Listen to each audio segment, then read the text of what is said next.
สบายดีเพื่อนๆจากอาลีฟาร์มเนาะสำหรับท่านใดที่มักการปลูกผักไว้กินในครัวเรือนตัวเองเบิ่งคลิปนี้ให้จบเด้อเป็นประโยชน์หลายแน่นอนเพราะว่าอาลีฟาร์มก็ลองซาละพัดวิธีและเจ้าเนาะนับตั้งแต่ปลูกใส่ดินตลอดถึงแบบไฮโดรโปนิกใส่ปุ๋ยน้ำ AB เนาะสำหรับคนปลูกผักแน่นอนว่าเจ้าหูดีเลยเจ้าเนาะปัญหาหนึ่งที่เฮามักพบก็คือเรื่องหญ้าถ้าปลูกใส่ดินอันที่สองมาต่อมาก็คือเรื่องรดน้ำแต่ถ้าเฮามาเป็นแบบไฮโดรโปนิกปัญหาที่มักพบหลายที่สุดก็คือการใส่งานปุ๋ย AB เนาะซึ่งมันค่อนข้างแพงนิดนึงอาลีฟาร์มก็เลยสิมาแนะนำการปลูกแบบนี้เนาะเริ่มต้นเพื่อนๆให้ตัด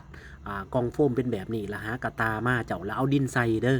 จากนั้นก็หว่านในพักอาลีฟาร์มปลูกตัวนี้เป็นปลูกพักหอมป้อมเด้อหว่านปลูกแบบปกติเลยเจ้าเนาะใส่ดิน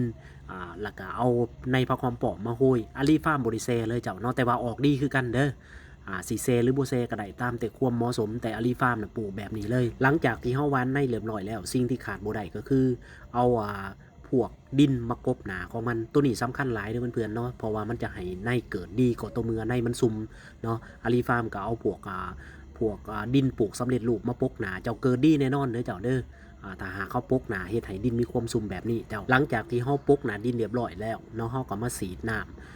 โคดมันด้วยฟอกกี้เนาะสีดเนาะเฮาสีเป็นละอองบางๆอย่าทางแห้งเพราะว่าจะเฮ็ดน้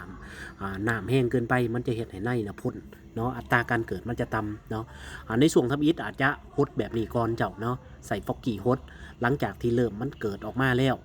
เริ่มต้นแข็งแห้งเขาจะเริ่มแซ่น้ำเนาะเพราะว่าจังได้หากของมันก็บ่สามารถยังไปถึงน้ำได้ในช่วงทำอิฐเขาอาจจะฮดแบบนี้ไปก่อนเจ้าตัวนี้พามาเบิ่งนานพักที่อาลีฟาร์มกินเนาะอันนี้เป็นพักหอมป้อมที่ใส่กินประจำเลยเจ้าเนาะกินไปเกือบเบิดละบ่ใส่ปุ๋ย AB เลยเจ้าเนาะแล้วก็ฮดน้ำน้อยที่สุดเจ้า